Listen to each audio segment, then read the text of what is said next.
Astrology simplified में आपका स्वागत है। ज्योतिष सलाह में आज बात कर रहे हैं कि आपकी कुंडली में आप स्वयं कैसे देख सकते हैं कि आपको ज्योतिषी बनने के योग हैं या नहीं है। इसके लिए आपको क्या देखना है, सर्वप्रथम तो जो लग्न है, लग्न जो होता है वो आपका व्यक्तित्व होता है। लग्न और लग्न का स्वामी अगर आपकी कुंडली में बलवान होगा तो ये एक अच्छे ज्योतिषी बनने के योग को बताता है। बलवान कैसा होगा? जब भी लग्न का स्वामी आपके पहले, चौथे, सातवें, 10वें भाव में हो, त्रिकोण भाव में हो, 5वें, 9वें भाव में है, यहाँ पे उच्च के हों, सौ राशि को हो, मूल त्रिकोण राशि के हो, तो ये कुंडली में लगने से आपका बलवान हो गया। तो आपके फर्स्ट तो यही देखना है कि आपका लग्नेश बलवान होना चाहिए। उसके बाद में लग्न पर भी शुभ ग्रह जो होते हैं, जैसे कि बुध है, गुरु हैं, शुक्र हैं। गुरु, शुक्र, बुध अगर ये यहाँ पे बैठे हुए हों या इन पे दृष्टि संबंध बना रहे हों तो ये एक अच्छा योग कहलाता है। तो लग्न पे आपके शरीर पे अच्छे ग्रहों का प्रभाव होने से आपके ज्योतिषी बनने में सफल योगदान करते हैं। इसके बाद में आप देखेंगे कि दूसरा भाव जो है आपका वाणी का भाव है।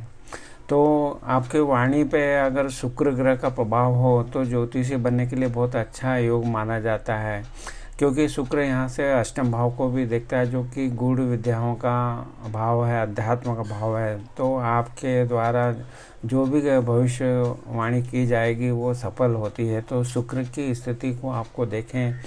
यहाँ साथ साथ में दूसरे साल में अगर बुध हैं, गुरु हैं, ये भी संबंध बनाते हैं दृष्टि से या यहाँ पे स्थिति से।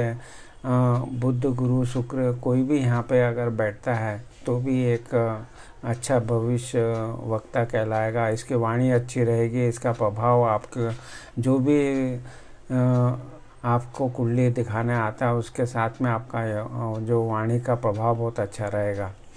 इसके बाद में आप देखेंगे कि तीसरा भाव जो आपका पराक्रम का भाव कहलाता है। अगर आप ये और इच्छा का भाव है तो ये भी अच्छी स्थिति में होना चाहिए। उसके बाद में चौथा भाव का महत्वपूर्ण योगदान है, क्योंकि एक आपका सुख भाव है, मन का भाव है, और यहाँ पे शुभ ग्रह बुध, गुरु, शुक्र का प्रभाव आता है। यहाँ पे या तो वहाँ बैठे हों या इनकी दृष्टि बनती हो तो ये भी एक अच्छा योग बना देगा।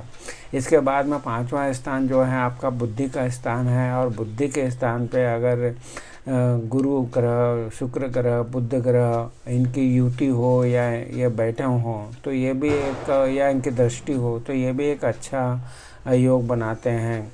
आपकी बुद्धि में इन ग्रहों का प्रवेश रहता है तो ये आपको अच्छा ज्योतिषी बनाते हैं। इसी बाद में देखें सप्तम भाव में भी जो ग्रह बैठेंगे, बुध, गुरु, शुक्र, ये अगर बैठते हैं तो ये लग्न को अपनी दृष्टि से देखेंगे या इन ग्रहों की दृष्टि लग्न पर आएगी तो ये भी एक अच्छा योग बनाते हैं।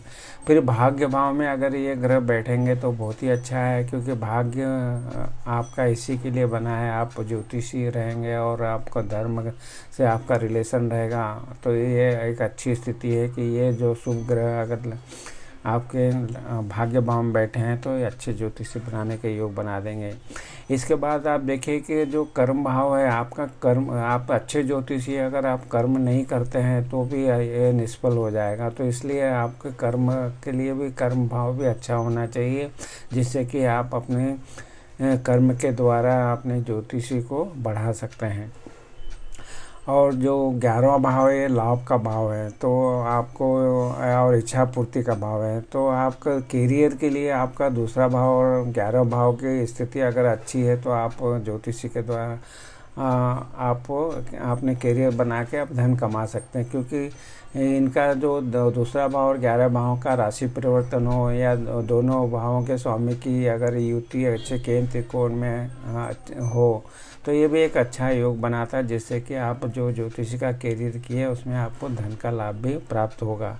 तो आज हमने जो बातें की उसको आप देख सकते हैं अपनी कुंडली में कि जैसा लग्नेश का बताया कि सौगरी उच्च मूल त्रिकोण राशि में केंद्र त्रिकोण में होना चाहिए। द्वितीय भाव जो वाणी का बताया वो अच्छा शक्तिशाली होना चाहिए, जिसे वाणी के कारण आपका सफलता मिलेगी, आपका सरस्वती योग बनाएगा। तो आपको वाणी अच्छी करने के लिए गायत्री मंत्र का पाठ करना चाहिए और साथ साथ में आपका जो लग्नेश जो है आपका रुचि बताता है, तो लग्नेश की स्थिति अच्छी होना बताया हमने कि वो आपकी रुचि रहेगी। इसके कारण बुध और शुक्र के बारे में बताया कि ये अगर अच्छी स्थिति में युति में रहते हैं, कहीं पे भी जो भाव हमने बताए इनमें अगर वो युति बनाते हैं बुध और शुक्र की, ये भी एक अच्छा योग माना जाएगा आपका। इसी तरह से धन स्थान का स्वामी है, मतलब दूसरे वाणी का स्वामी अगर बुध है और वो केंद्र में पहले चौथे सातवें 10वें भाव में या त्रिकोण भाव में या 11वें भाव में बैठा हो तो ये अच्छा ज्योतिषी बनाने के योग को बताता है। इसीलिए अगर दूसरे भाव पे उच्च का बृहस्पति बैठता है तो भी उत्तम ज्योतिषी के योग बनाता है। बुद्धि कारक जो ग्रह हैं बुध और बृहस्पति, ये अगर पंचम भाव में युति बनाते हैं तो ये भी एक अच्छा योग है। तो इस तरह से आपने देखा है कि किस तरह से आप इन भावों में इन ग्रहों की स्थिति को देख सकते हैं। तो और मान लो ये भावों का जैसे पंचमें से लगने का अगर राशि परिवर्तन होता है वो भी एक अच्छा योग बनाते हैं। और पंचम स्थान में लग्न का स्वामी बैठता है या द्वितीय भाव का स्वामी बैठता है या नवम भाव का स्वामी बैठता है तो ये भी एक अच्छा योग बनाते हैं ज्योतिषी के लिए। तो धन उपार्जन भी कर पाएंगे आप।